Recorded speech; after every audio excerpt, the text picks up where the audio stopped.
Principios básicos que rigen el comportamiento de los psicólogos. Es importante señalar que los principios éticos son interdependientes entre sí. Sin embargo, para resolver cualquier dilema ético, debe dar prioridad al primer principio básico: el respeto a los derechos y a la dignidad de las personas.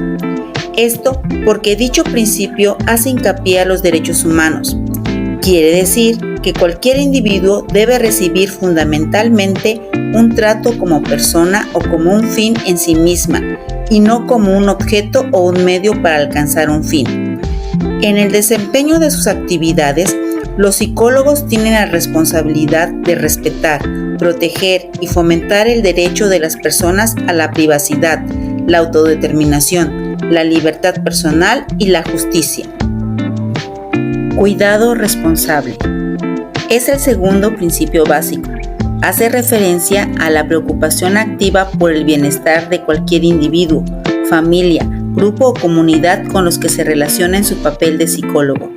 El principio de cuidado responsable obliga al psicólogo a distinguir entre los posibles daños y los beneficios, producto de sus métodos y procedimientos, a predecir los daños posibles y a proceder solamente si los beneficios superan el daño.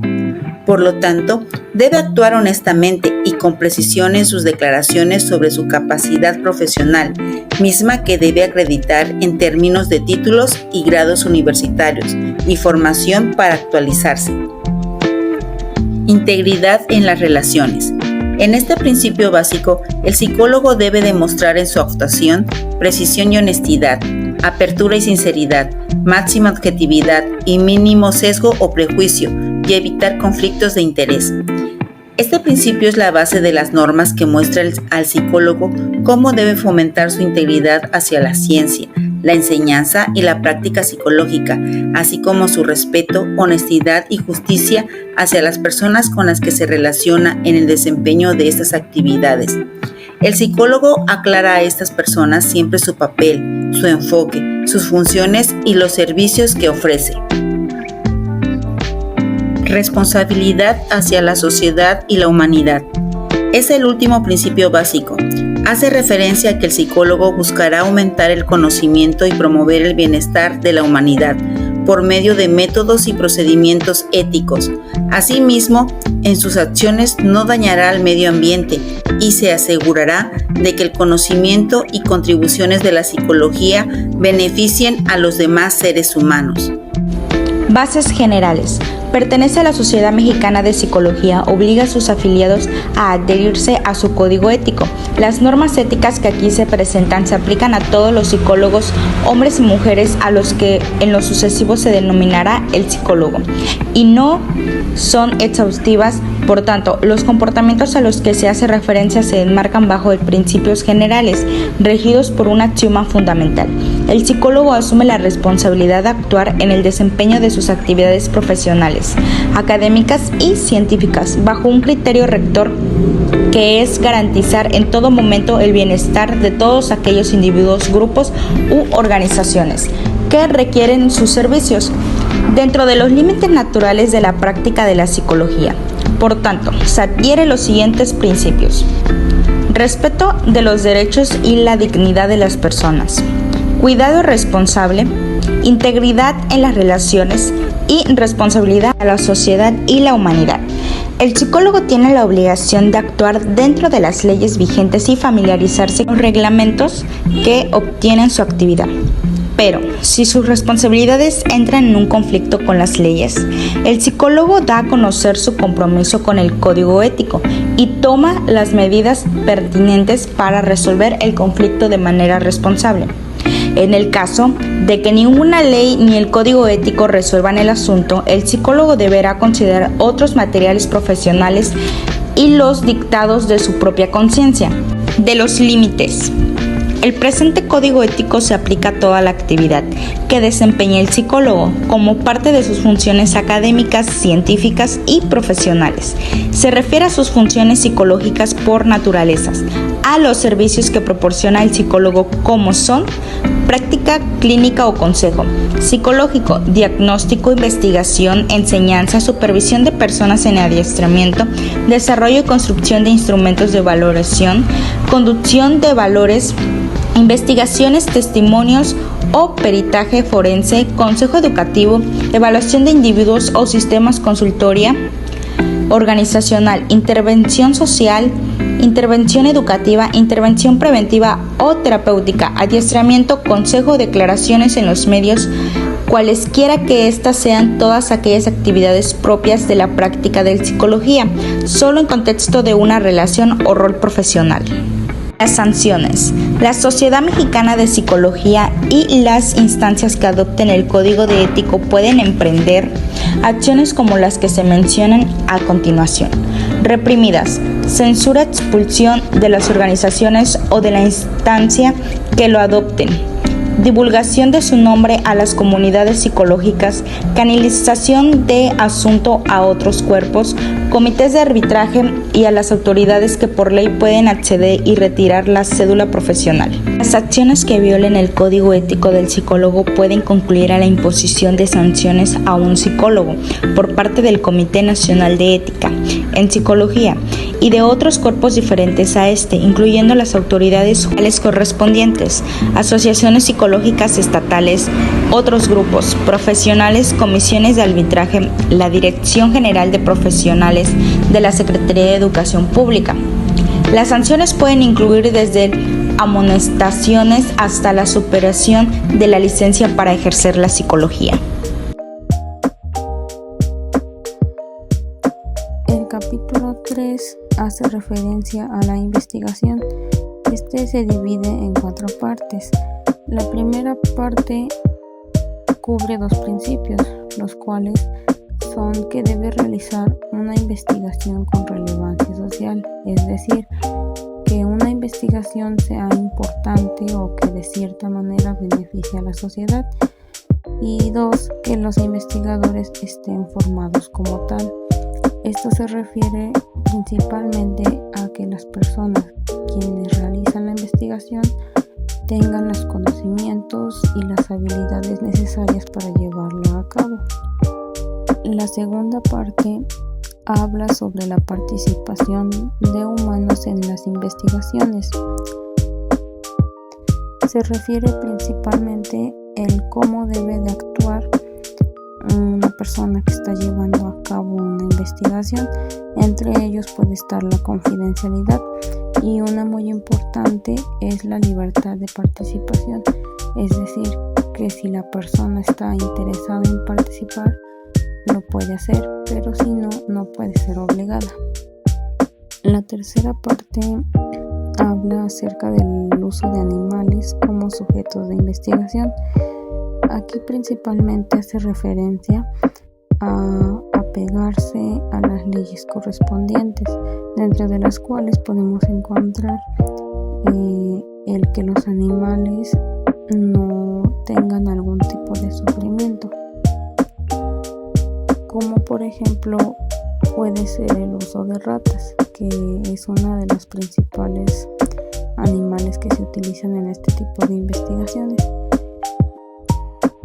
Podemos evitar de cierta manera que durante las pruebas o durante los procedimientos correspondientes o que se lleven a cabo, evitar de cierta manera que tengan un sufrimiento durante el desarrollo de las mismas.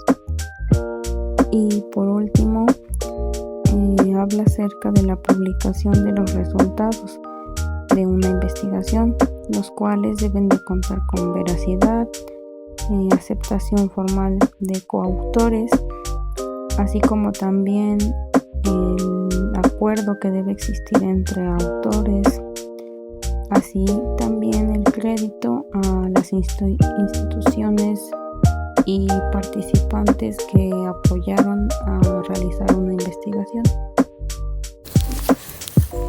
Investigación sobre los valores éticos que los psicólogos mexicanos juzgan que promueven en el ejercicio de su profesión.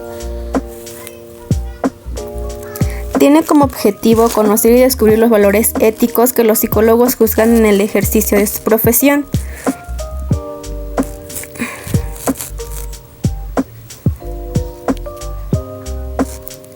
En la Universidad Iberoamericana se llevó a cabo una investigación y se aplicaron cuestionarios a 553 psicólogos mexicanos.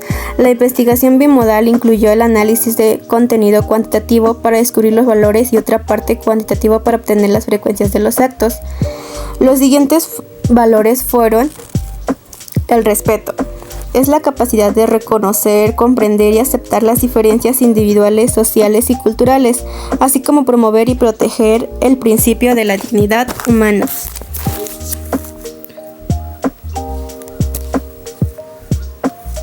El siguiente es responsabilidad. En este es asumir los compromisos adquiridos con uno mismo, con los demás, con la sociedad, con la profesión, así como aceptar nuestras consecuencias, actos y acciones.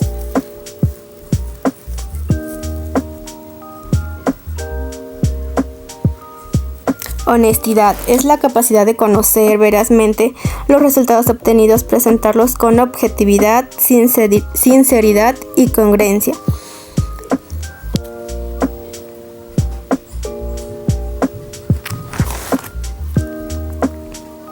Y por último, confidencialidad.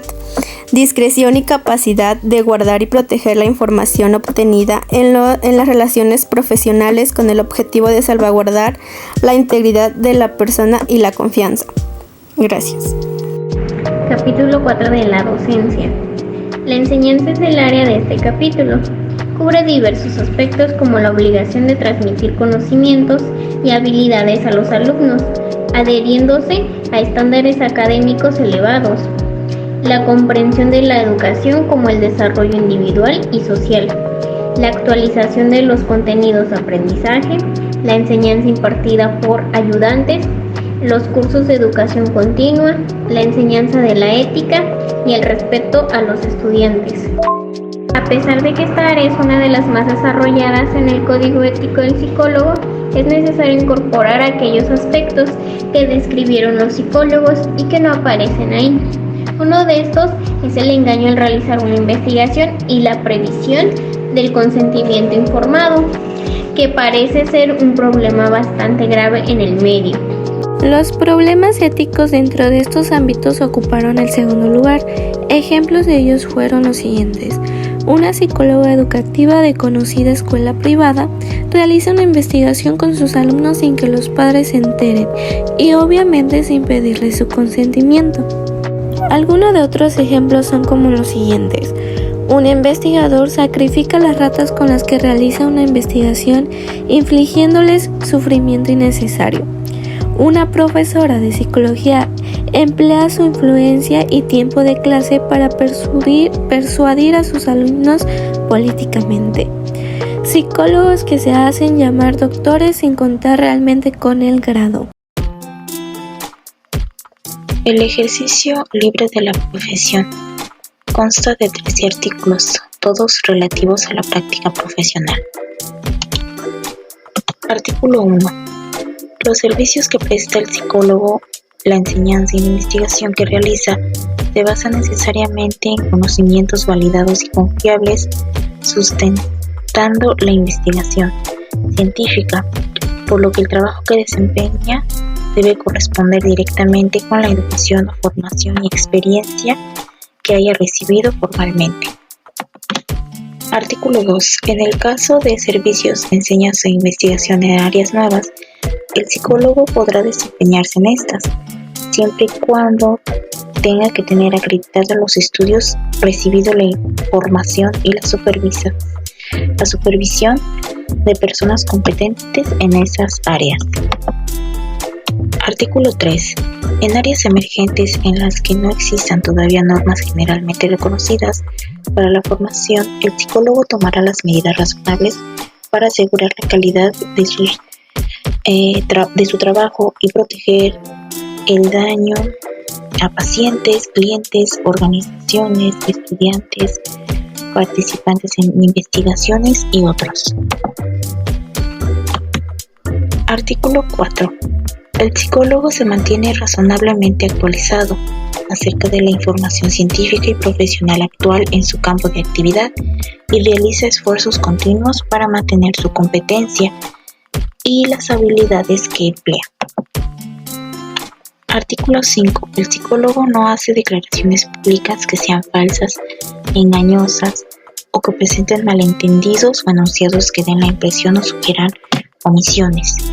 Por ejemplo, al respecto de su formación, experiencia o competencia, sus grados académicos, sus credenciales, sus afiliaciones institucionales o asociaciones, sus servicios, la base clínica o científica o resultado o nivel de éxito de sus servicios, su remuneración y sus publicaciones o hallazgos de investigación.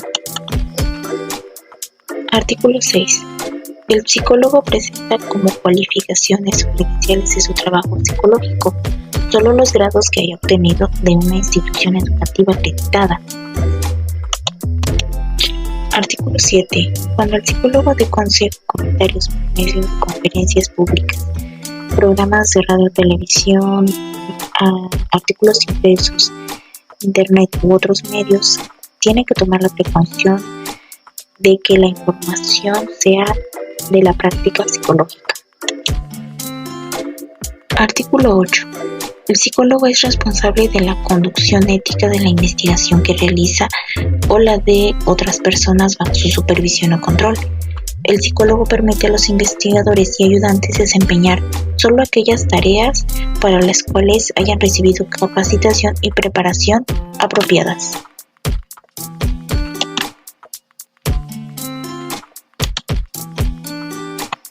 Artículo 9. El psicólogo reconoce que sus problemas y conflictos pueden interferir con su efectividad, por lo tanto se abstiene de llevar a cabo una actividad cuando sabe o debía saber que sus problemas personales probablemente dañan a un paciente, cliente, colega o estudiante. Artículo 10. El psicólogo se mantiene alerta ante signos de problemas personales en sus primeras etapas y busca ayuda para prevenir un desempeño significativamente deteriorado. Artículo 11. Cuando el psicólogo se percata de problemas personales que pueden interferir con el desempeño adecuado de las actividades, toma medidas apropiadas tales como obtener asesoría o ayuda profesional.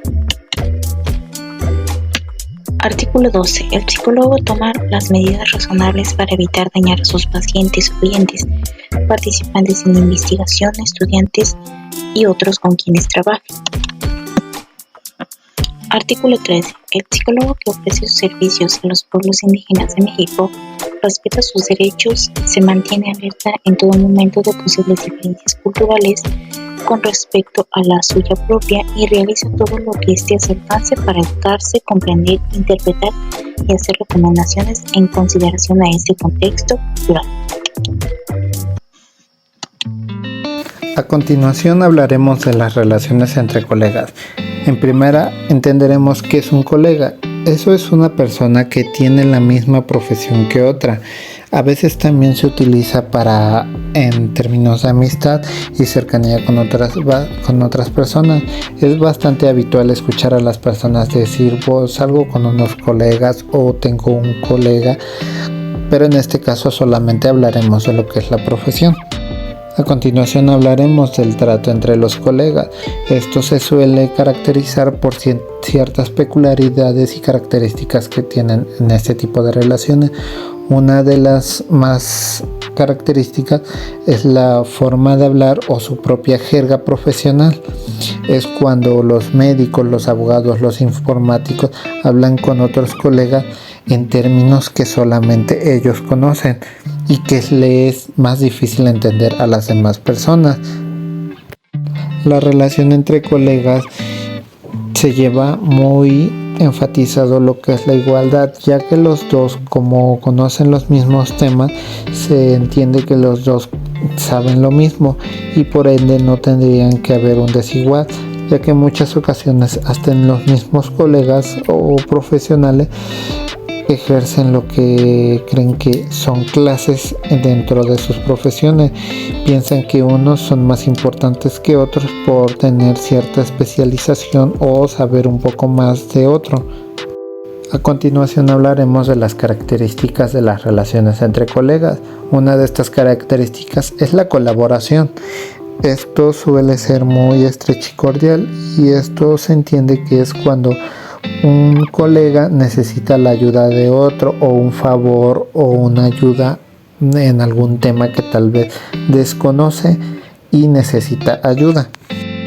Entre colegas este tipo de colaboraciones es de gran ayuda y por lo regular no se cobra, y esto viene siendo más como una obligación no escrita o no reglamentada, pero que siempre se respeta. 2. El tratamiento igualitario. Los colegas se suelen tratar de una forma cercana, aunque apenas se conozcan. Como hemos comentado al principio, se suele tener un trato cercano y directo al compartir una misma carrera entre ellos, con independencia del cargo ocupado. 2 médicos, por ejemplo, con cargos muy distintos, se tratan de un modo mucho más cercano que un jefe de una empresa o de cualquier otro empleado o a cargo. Y por último, 3. El vestuario. Esta es una característica que diferencia a algunos profesionales de otros muchos trabajos. Es el vestuario particular que utilizan en muchas de sus profesiones. Reglas de cortesía a tener en cuenta para el trato con los colegas. 1. Conversaciones. Las palabras técnicas solamente deben utilizarse para entornos profesionales. Hay que procurar no usar la jerga de cada profesión nada más que con sus propios colegas y no con la gente ajena a la profesión. Si tiene algo que explicar a personas ajenas al sector, procure emplear palabras o vocablos sencillos y comprensibles, demostrando su educación y respeto por la otra persona. No siempre tener muchos títulos supone ser un buen profesional. 2. Respeto. Hay que saber respetar a todas las profesiones, pues son todas importantes en sus respectivas áreas. No es nada educado ni apropiado descalificar a otros profesionales de su gremio o de cualquier otro gremio. Hay que aprender a valorar el trabajo de todo mundo. Se debe valorar a las personas por su trabajo y no por el número de títulos colgados en la pared. Todos sabemos lo fácil que puede ser conseguir algunos de ellos, pero lo difícil que es llegar a ser un buen profesional en su sector. El movimiento se demuestra andando, dice en un refrán. 3. Ser agradecido. Si obtiene alguna colaboración de un colega, le hacen un favor o realiza alguna gestión, hay que tener un detalle de cortesía con esa persona. Una llamada de agradecimiento, un pequeño obsequio, una invitación, etc. 4. Aspecto e imagen personal. Hay que cuidar la imagen personal, el aspecto en general, higiene personal. Aunque en muchas profesiones está reglamentado el uso de un vestuario especial. Aunque no lo esté, hay que vestir de forma adecuada a cada ocasión. Respeto a los colegas y a la profesión. Debería cimentar su reputación en la honestidad, lealtad, respeto, laboriosidad y capacidad profesional, observando las reglas de ética más elevadas en sus actos y evitando toda publicidad con fines de lucro o autoelogio. Código ético del psicólogo en pruebas e instrumentos de evaluación.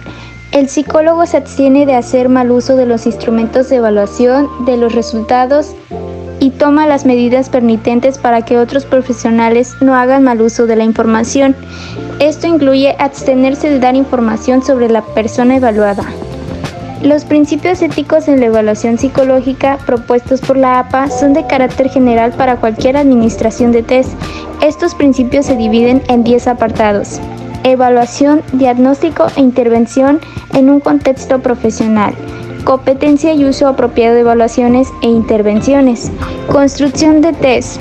Uso de la evaluación en general y con poblaciones especiales. Interpretación de los resultados. Personas no cualificadas. Test obsoletos. Servicios de calificación e interpretación. Explicación de los resultados y mantenimiento de los resultados de los test.